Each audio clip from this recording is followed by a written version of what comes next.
ശ്രീയേട്ടാ, ഇതെന്തുറക്കത്? ഇന്ന് ഓഫീസിലൊന്നും പോകുന്നില്ലേ? വണ്ടി ഇപ്പൊ വരും. ആ ഫോൺ കിടന്നടിക്കും.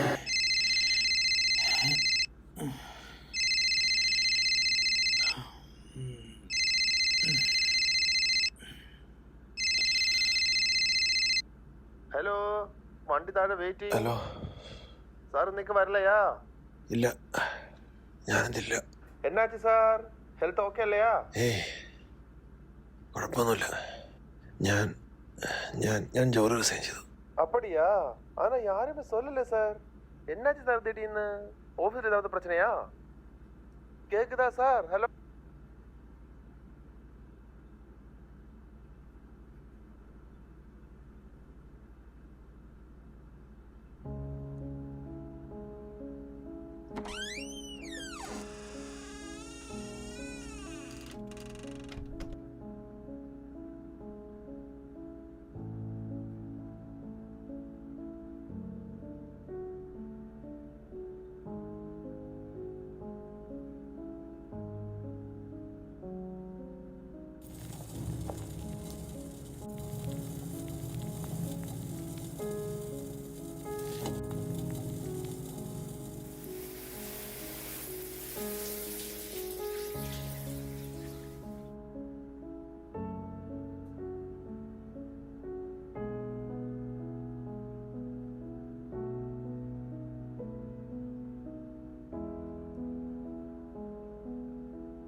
ശ്രീകാന്ത്, ഞാൻ മനസ്സിലാക്കുന്നത് ഈ നിശബ്ദതയാണ് തൻ്റെ പ്രശ്നം.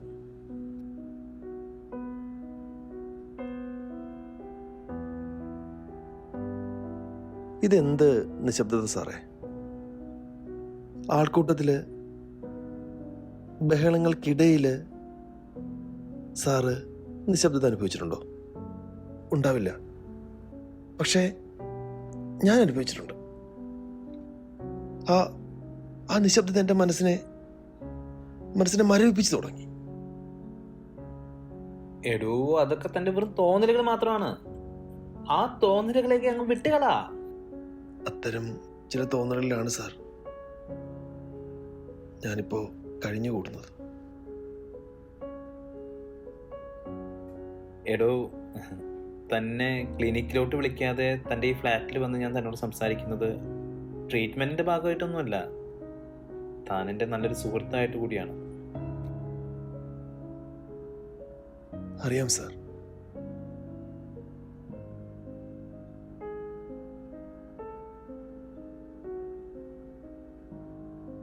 ആദ്യം തന്നെ തൻ്റെ ഈ സെറ്റപ്പ് ഒക്കെ ഒന്ന് മാറ്റണം.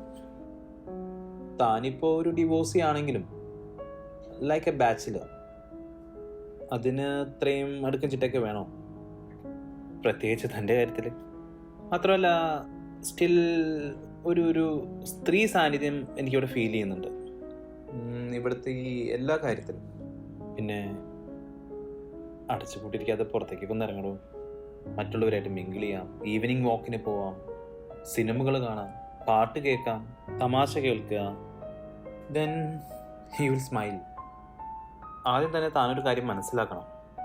ഇന്നത്തെ കാലത്ത് ഡിവോഴ്സ്, ബന്ധം വേർപിരിയൽ, ഇതൊന്നും ഒരു പ്രശ്നമല്ല. വലിയൊരു പ്രശ്നത്തിലേക്ക് എത്തുന്നതിന് മുൻപുള്ള ഒരു സൊല്യൂഷൻ മാത്രമാണ്. തൻ്റെ ജീവിതം ഇങ്ങനെ നീണ്ടു നിവർന്ന് ബാക്കി കിടക്കുകയാണ്. Try to get a better half. ശ്രീകാന്തിന് ഞാൻ പറയുന്നത് മനസ്സിലാവുന്നുണ്ട് അല്ലേ?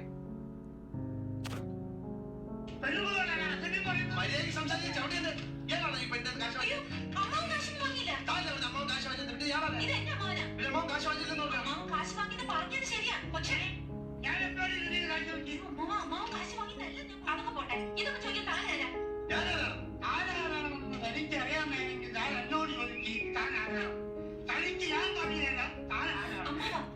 എന്നിട്ട് ഞാൻ ആരാണെന്ന് എനിക്കറിയാമോ താൻ എന്നോട് ചോദിച്ചു. അപ്പൊ തനിക്ക് ഞാൻ പറഞ്ഞു തരാം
ഹലോ, ഹലോ. താനിപ്പോൾ എവിടെയാ? ഞാൻ വീട്ടിലുണ്ട്. എനിക്ക് തന്നെ അത്യാവശ്യമായി ഒന്ന് കാണണം. വേണ്ട, ഞാൻ കുറച്ച് തിരക്കാം. എടോ, തൻ്റെ തിരക്കൊക്കെ എന്താണെന്ന് എനിക്ക് നന്നായിട്ടറിയാം. താൻ ജോലി റിസൈൻ ചെയ്തല്ലേ? നാളെ ഞാൻ ഹാഫ് ഡേ ലീവ് പറഞ്ഞിട്ടുണ്ട്. തൻ്റെ ബിൽഡിങ്ങിൻ്റെ അവിടെ വരാം. താൻ റെഡിയായി നിന്നോ.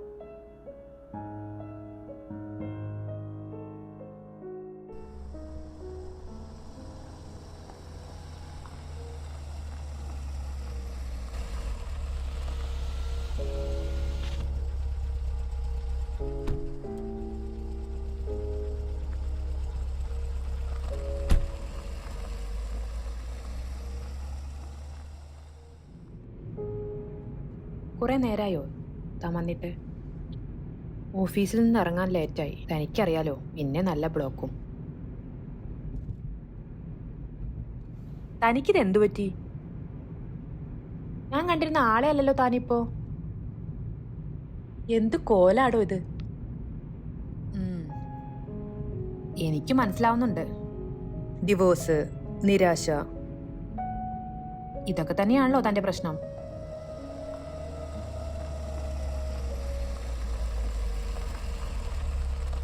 താൻ അവളെ നന്നായി മിസ് ചെയ്യുന്നുണ്ടല്ലേ?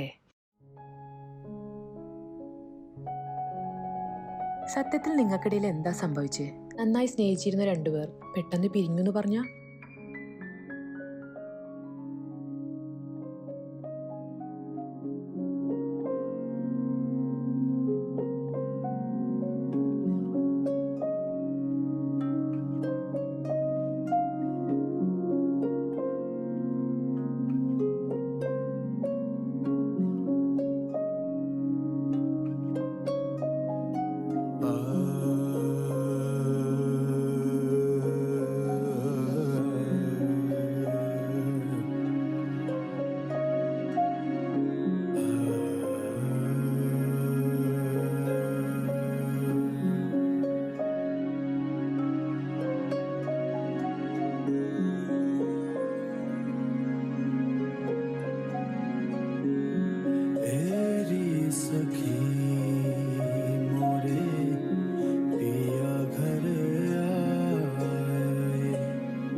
എല്ലാം അറിഞ്ഞുകൊണ്ട് തന്നെ അല്ലേ ഞാൻ ഇഷ്ടപ്പെട്ടത്. ഇനിയുള്ള ജീവിതത്തിൽ നീ ഉണ്ടാവില്ല എൻ്റെ കൂടെ. ഉണ്ടാവും, ഞാനുണ്ടാവും ശ്രീയുടെ കൂടെ.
ആരോടും കൺസൾട്ട് ചെയ്യാതെ ജോലി രാജിവെക്കുക, കോൾസിനും മെസ്സേജിനും ഒരു റിപ്ലൈ ഇല്ല, പെട്ടെന്ന് എല്ലാവരുമായിട്ട് ഡിസ്കണക്റ്റ് ആവുന്നു.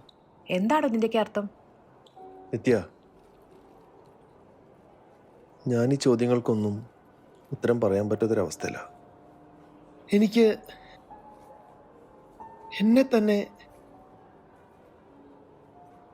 നഷ്ടപ്പെടുന്നൊരവസ്ഥ.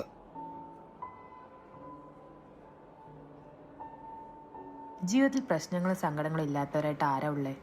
എല്ലാവർക്കും ഉണ്ട് ടെൻഷൻസ്. അതിനൊക്കെ സോൾവ് ചെയ്ത് മുന്നോട്ട് പോകുന്നതിലല്ലേ കാര്യം. താനും അവളും ഡിവോഴ്സായിട്ട് ഒരു 6-7 മാസം കഴിഞ്ഞില്ലേ? ഇപ്പോഴും ആ ഭാരമൊക്കെ താൻ ഉള്ളിക്കൊണ്ട് നടക്കുക? അവളുടെ ഓർമ്മകളൊന്നും എനിക്കൊരു ഭാരമല്ല നിത്യ. അയ്യോ സോറി, ഞാൻ ആ അർത്ഥത്തിൽ ചോദിച്ചതല്ല. എനിക്ക് തന്നെ ഈ അവസ്ഥയിൽ കാണാൻ നല്ല ബുദ്ധിമുട്ടുണ്ട്. ചോദിക്കുന്നത് ശരിയാണോ എന്നറിയില്ല, ചോദിക്കാനുള്ള അധികാരം ഉണ്ടോ എന്നറിയില്ല.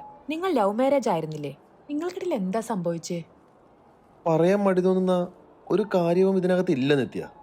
ശരിയാണ്, സ്നേഹിച്ച് കല്യാണം കഴിച്ചവരാണ് ഞങ്ങൾ. കല്യാണം കഴിഞ്ഞ് 2 വർഷം, അത് ജീവിതത്തിലെ പ്രധാനപ്പെട്ട സമയം തന്നെ ആയിരുന്നു. പക്ഷേ പല തെറ്റിദ്ധാരണകൾ കൊണ്ടും എൻ്റെ മനസ്സിൽ സംശയത്തിൻ്റെ നിഴൽ വീണു തുടങ്ങി.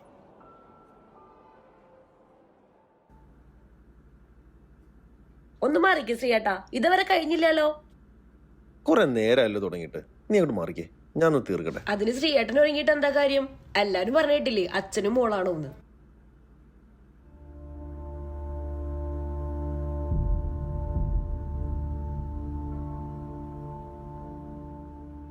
എടി നിനക്കറിയാലോ ശ്രീയേട്ടന്റെ ക്യാരക്ടർ. നല്ല ആളാ. ഞാൻ സംസാരിക്കണോ? നിന്നെ കൊണ്ട് പുള്ളീനെ കൺവിൻസ് ചെയ്യാൻ പറ്റുന്നു തോന്നുന്നുണ്ടാ? വേണമെങ്കിൽ വിളിക്കാട്ടാ. ഇല്ലേ, നീ എനിക്ക് കുറച്ച് ടൈം താ. സ്വഭാവത്തില് ഒരു മാറ്റവും ഇല്ലേ? ഇപ്പോഴും അതുപോലൊക്കെ തന്നെയാടി. എന്തായി നിന്റെ UK വിസ? വിസയുടെ കാര്യങ്ങളെല്ലാം ഓക്കെ ആടി, അതെന്തായാലും കിട്ടും. ശ്രീയേട്ടൻ സമ്മതിച്ചിട്ടില്ല, പക്ഷെ ഞാൻ എന്തായാലും പോവും. അതാ എന്റെ തീരുമാനം. എടി ശ്രീയേട്ടൻ വന്നു തോന്നുന്നു, ഞാൻ പിന്നെ വിളിക്കാം. ആ ശ്രീയേട്ടൻ എത്തിയോ? ഇന്ന് കുറച്ച് നേരത്തെ ആണല്ലോ. ആ ഇന്ന് കുറച്ച് നേരത്തെയാണ്. ഡോർ ലോക്കായിരുന്നല്ലോ. എന്തായിരുന്നു അകത്ത്? ഒന്നുമില്ല ശ്രീയേട്ടാ, എന്റെ ഒരു ഫ്രണ്ട് വിളിച്ചതാ. ശ്രീയേട്ടൻ ഇരിക്ക്, ഞാൻ ചായ എടുത്തിട്ട് വരാം.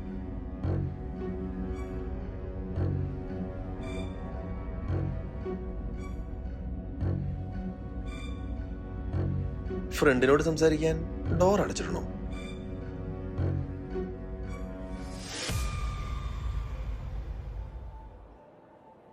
അതെ, താൻ അവളെ കണ്ടിരുന്നു പിന്നെ? ഇല്ല, അവളൊരു UK മലയാളിയെയും കിട്ടി അവിടെ സെറ്റിലായി എന്നാ കേട്ടെ.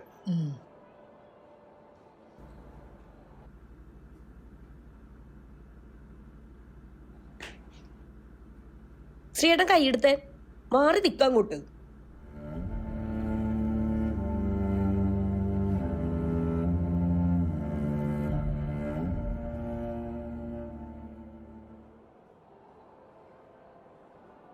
അനാഥയായ ഒരു പെൺകുട്ടിക്ക് ഞാനൊരു ജീവിതം കൊടുത്തു.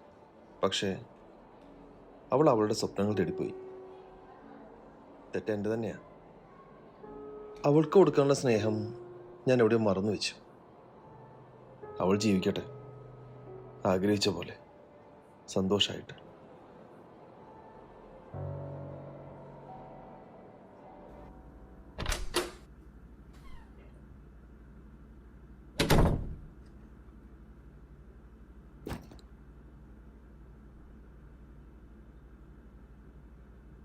എന്താ ഇത്? കുറെ ഉണ്ടല്ലോ, എന്താ സംഭവം? ശ്രീയേട്ട വീട്ടിലെ ഐറ്റംസ് എല്ലാം കഴിഞ്ഞിരിക്കായിരുന്നില്ലേ? ഞാൻ ഓർഡർ ആക്കിയതാ, ഇപ്പൊ ഡെലിവറി കഴിഞ്ഞ് പോയുള്ളൂ. ഓ അങ്ങനെയാണല്ലേ. ഞാൻ ഇല്ലാത്ത സമയത്ത് ഇവരാണോ സ്ഥിരം സാധനങ്ങൾ ഡെലിവറി ചെയ്യുന്നേ? എന്നിട്ട് എന്തൊക്കെയാ പറയണേ? കുറച്ച് നാളായി ഞാൻ സഹിക്കണു. നിങ്ങക്കത്തെ പ്രാന്തായോ? ചൂടാവില്ല ലക്ഷ്മി, കൂൾ കൂൾ.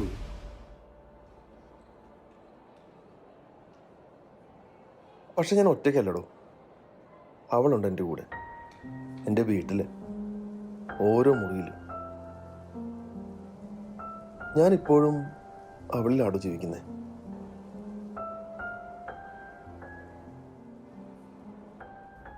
നിങ്ങൾ എന്റെ ഓഫീസിലെ പ്രസാദിന് മെസ്സേജ് അയച്ചായിരുന്നോ? ഇല്ല. സത്യം പറയണം, ഞാൻ അയച്ചില്ല. നിങ്ങക്ക് നാണാവുന്നില്ലേ? നിങ്ങളുടെ ഈ സംശയരോഗം നാട്ടുകാരെ മൊത്തം അറിയിക്കാനാണോ? ദേ അവൻ എന്നെ ഇപ്പൊ പിടിച്ച് വെച്ചോളൂ. ആഹാ, വിളിച്ചോ? അപ്പോഴേക്കും വിളിച്ചല്ലേ? എന്നിട്ട് എന്ത് പറഞ്ഞു? ഇങ്ങനെയാണെങ്കിൽ നമുക്ക് ഈ ബന്ധം ഇവിടെ വെച്ച് സ്റ്റോപ്പ് ചെയ്യാം, നമുക്ക് പിരിയാം.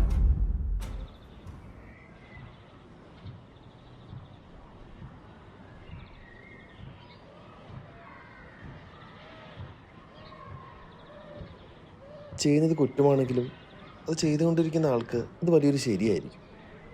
ഈ ലോകം മുഴുവൻ എതിര് നിന്നാലും നമ്മളെ സ്നേഹിക്കുന്നവരെ സങ്കടപ്പെടുത്താൻ നമ്മൾ ഒരിക്കലും ഒരു അവസരം ഉണ്ടാക്കരുത്. എല്ലാം പറഞ്ഞു തീർക്കാൻ പിന്നീട് ഒരു അവസരം കിട്ടണമെന്നില്ല.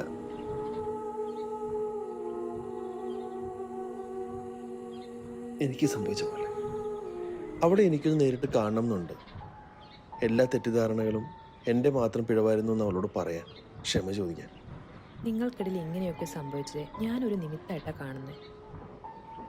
ചെയ്തതൊക്കെ തെറ്റാണെന്ന് മനസ്സിലാക്കിയ തന്നോടെ എനിക്കിപ്പോൾ സ്നേഹ ബഹുമാന.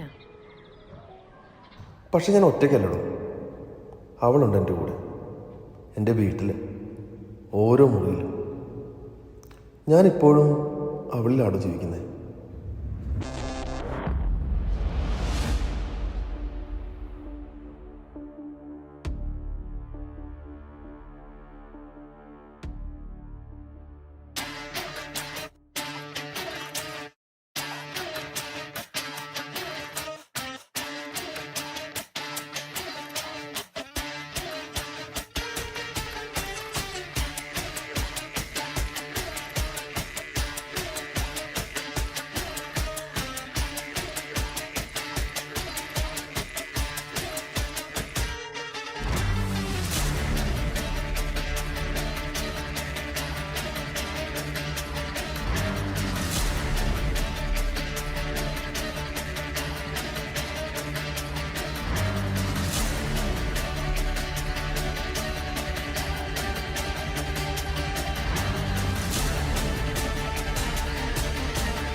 ഡോ, ഞാൻ ഒരുപാട് ആലോചിച്ചിട്ടാണ് ഈ മെസ്സേജ് അയക്കുന്നത്. ഇതെങ്ങനെ പറയണമെന്ന് എനിക്കറിയില്ല, പറയാതിരിക്കാനും പറ്റുന്നില്ല. ഇനി താൻ ഒറ്റയ്ക്കല്ല, തൻ്റെ കൂടെ ഞാനുണ്ട്. ഇനിയുള്ള ജീവിതം നമ്മൾ ഒരുമിച്ച് ജീവിച്ചു തീർക്കും. യെസ് ആണെങ്കിലും നോ ആണെങ്കിലും വെയിറ്റിംഗ് ഫോർ യുവർ റിപ്ലൈ.